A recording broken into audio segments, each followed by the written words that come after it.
From the scorched sands of the old world rise the Tomb Kings, skeletal warriors from an ancient dynasty, risen again to reclaim their former glory. In this video, I'm resurrecting my Tomb Kings army, taking it from a collection of used models in bad shape to a presentable army that I'll enjoy having on the tabletop.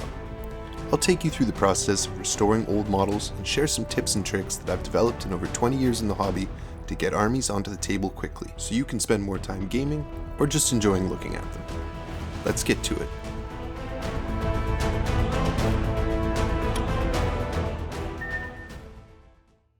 The Tomb Kings are an army that I have a very special relationship with, them being the intersection of two of my long-running obsessions, Ancient Egypt and Warhammer. With the release of Warhammer the Old World and the return of the Tomb Kings, it only felt right that I dig up my old army and give it new life. My Tomb Kings army was mostly purchased used, and I started collecting it in about 2016, a period when the army had been discontinued for years and all the kits were out of print. Now, many of the models I was able to get were in pretty bad shape. There were a lot of models I wasn't able to get my hands on. I had several different batches of skeletons that I'd acquired over the years, and the original paint jobs didn't look great, and they didn't match each other either. Now, after playing my first games of Warhammer the Old World, I became inspired to get my Tomb Kings into a more presentable condition. A while back I purchased this Bone Giant, a model that reminds me quite a lot of a certain quest in Majora's Mask. You guys remember this one? I do. Anyways, with tons of projects on the go, I wanted to develop a painting scheme that would come together quickly but look great on the table. Now, oftentimes I'll strip old paint off a model if I think it needs it, and I'll show you the best ways to do that later, but for this one I felt it was in good enough shape to paint right over it. So I sprayed it with white primer and started painting. Now, my approach was to paint the largest areas first and refine from there. Doing this is my favorite trick for painting armies that you actually want to play with, because it means your model will become mostly presentable really quickly. Almost every model has 3 or 4 colors that cover 95% of the model, so by painting these colors it'll already look 95% better than an unpainted model on the table. Refining a model to be at a better standard is usually a matter of diminishing returns, and everybody has their own preference and skill levels that'll determine how far they want to go and how much time they're going to spend. Personally, I become more motivated to finish my model to a decent standard once the main colors are on and the model starts to come to life. Or unlife, as the case may be. You can see what I'm talking about here. At this stage, I've only put 4 different speed paints on the model, plus a different brown for the base rim. At the distance that most games are played, this model looks really presentable. It looks quite good. Of course, we can still refine it from here. For this model, I start by adding some contrast to key areas by using a wash of strong tone. In addition, I brighten up some of the bone areas with a dry brush of pure white. It's at this stage that I also decided to add an accent color, something that'll make my army really pop. And I chose a vibrant turquoise blue, something I call faience blue, after the Egyptian ceramic technique of the same name. Faience is a ceramic material that was used and prized by the ancient Egyptians for its resemblance to turquoise, but it had the ability to be able to be molded and worked into a wide variety of shapes and uses. Made from silicates, alkaline salts, and powdered metals, usually copper, it's been speculated that faience might have been made from the waste materials of drilling through hard stones. The Egyptian method of drilling and cutting through hard stones involved copper tools and abrasives, which would have produced powdered copper and certain minerals as a waste product. It's pretty cool to think about, and since I love ancient Egyptian architecture and the mysteries of how it was constructed, this connection with the method of stoneworking just makes me love it even more. So faience has an incredible vibrant color, but also has a beautiful translucence, and in the Met Museum where I first saw these pieces, they share the case with many gold artifacts, and in my opinion, they outshine them. They just really catch your eye, and even after thousands of years, they look incredible. It's hard to capture in photos, but these pieces seem to almost glow. In any event, faience was used for over 4,000 years across the Old Kingdom, Middle Kingdom, and New Kingdom, so faience blue is the perfect, quintessentially Egyptian accent color for my army. It also contrasts beautifully with the earthy tones and bronzes and golds. This may sound obvious, but choosing a unified color scheme that really appeals to you personally is one of the big tricks to getting you to want to paint your whole army. So with that covered, let's move on.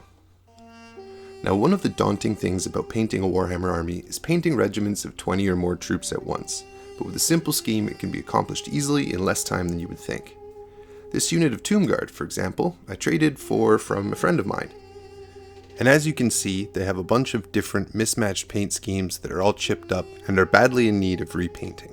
Again, relying on a simple scheme to do a lot of the legwork, I paint with Army Painter speed paints over a white base.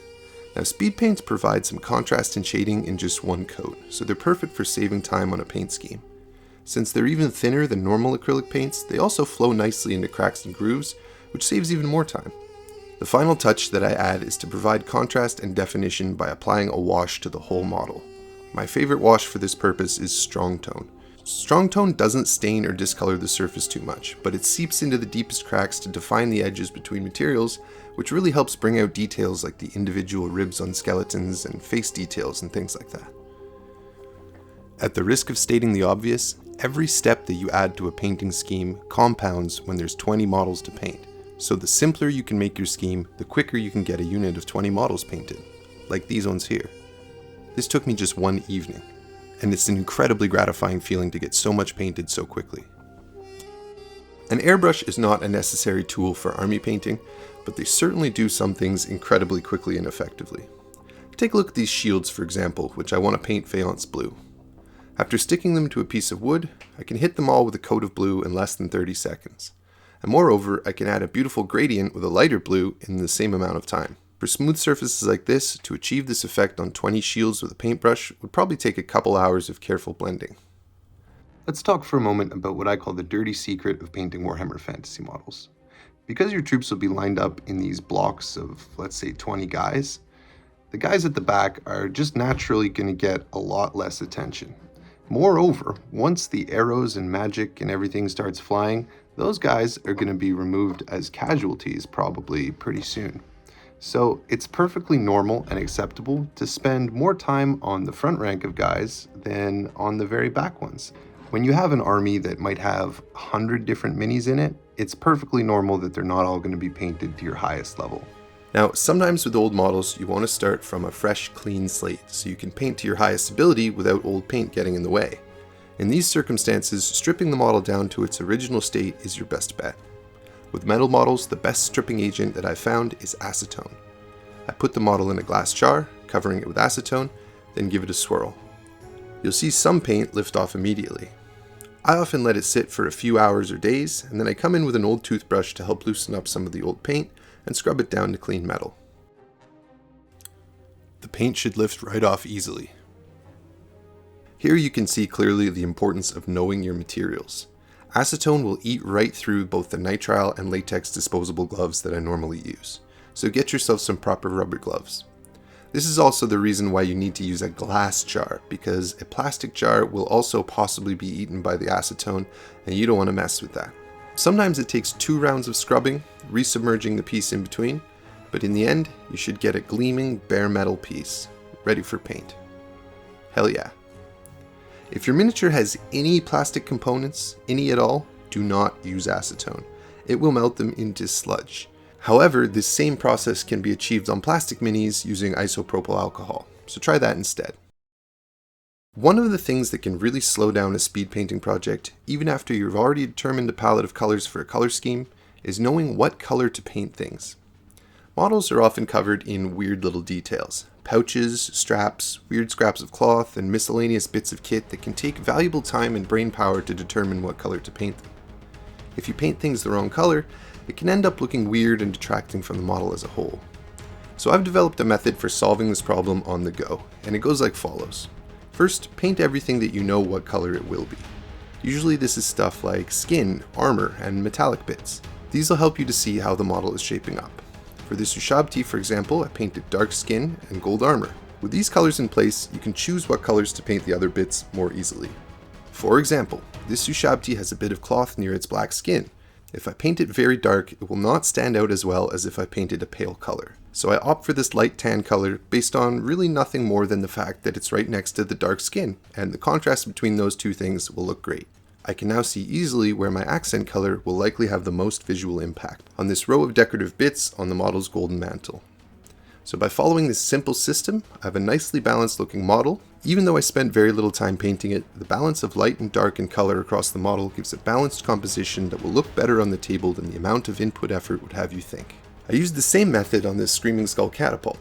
After painting all the bone areas, which I knew would of course be bone color, and picking out the wood areas in a pale wood tone, I should mention at this point that if you ever need any reference images for ancient Egyptian wood, there is a lot of original wood intact inside some of the Old Kingdom pyramids, such as the so-called Bent Pyramid and the Pyramid of My Doom. I just think that's really cool, so I mixed two speed paints together to try to get a tone that would kind of approximate the same shade of sat wood, for authenticity. Once I've painted those colors in, I can evaluate the model as a whole and see what I think would look best in the remaining areas to be painted. I decided to paint these mummies and the bandages that wrap the uprights in a very dark tone, giving some much needed contrast and variety.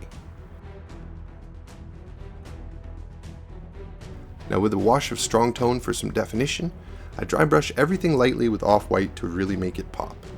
So for a piece that I was able to paint in just over an hour after my son went to bed, the results look great, and the dark and light contrasts make the model look both balanced and complete.